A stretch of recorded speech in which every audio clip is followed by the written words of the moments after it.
Hi, I'm Ryan Szymanski, curator for Battleship New Jersey Museum and Memorial.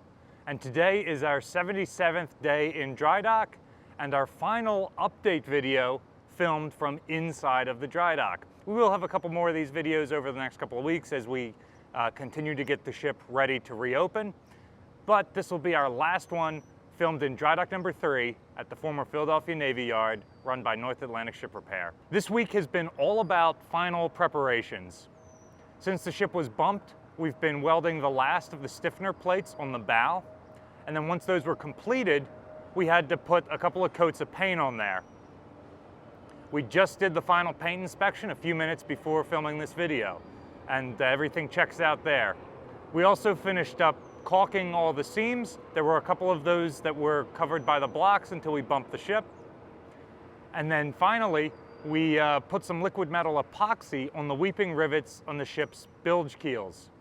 We didn't want to weld there because of the significant damage caused by welding to the rivets during previous yard periods. So liquid metal epoxy should buy us plenty of time. And epoxy mates with epoxy, so the epoxy liquid metal will combine really well with the epoxy paint underneath of it.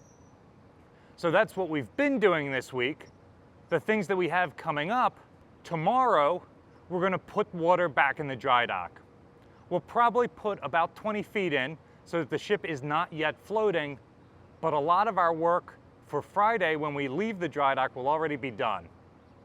Friday morning, many of us will be here at 4 a.m. At high tide, around 8:30 in the morning, the ship is going to cross the sill and leave dry dock. By 8 o'clock, we should be fully set up on the ship with her freely floating, and we'll start the live stream then. Give or take. If something cool is happening, like they're towing the caisson out of the way, maybe we'll start a little bit earlier.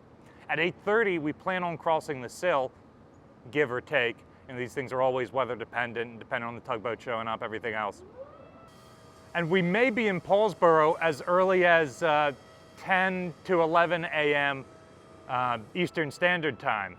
At that point, we start deballasting operations, and those will continue until more or less the 19th. On the 20th, we're going to tow the ship from Paulsboro back to Camden and have the homecoming party on our pier. And the ship will be open for fireworks on the night of Saturday, June 29th. Tickets for that are available in the description down below. We'll have more information on our Thursday, June 20th tow, fireworks sales, and everything else next Wednesday during our update video and on all of our other social media accounts, so be sure to stay tuned. There are still a couple of tickets left to ride the ship on June 20th. Remember, Coast Guard and our insurance only gave us permission to have 15 ride-alongs, so there's a very limited number of tickets. Many are already sold out, but there's a link in the description below if you're interested. Ticket sales will support the ongoing restoration work once the ship returns to Camden as we finish redecking the ship and start painting the freeboard. Battleship New Jersey receives operating support from the New Jersey Department of State, also from a number of other businesses and private individuals like yourselves. We really appreciate your support. There's a link in the description below to donate if you'd like to support the ship and our museum. You can also support us by liking, sharing, and subscribing so more people find about us. Thanks for watching.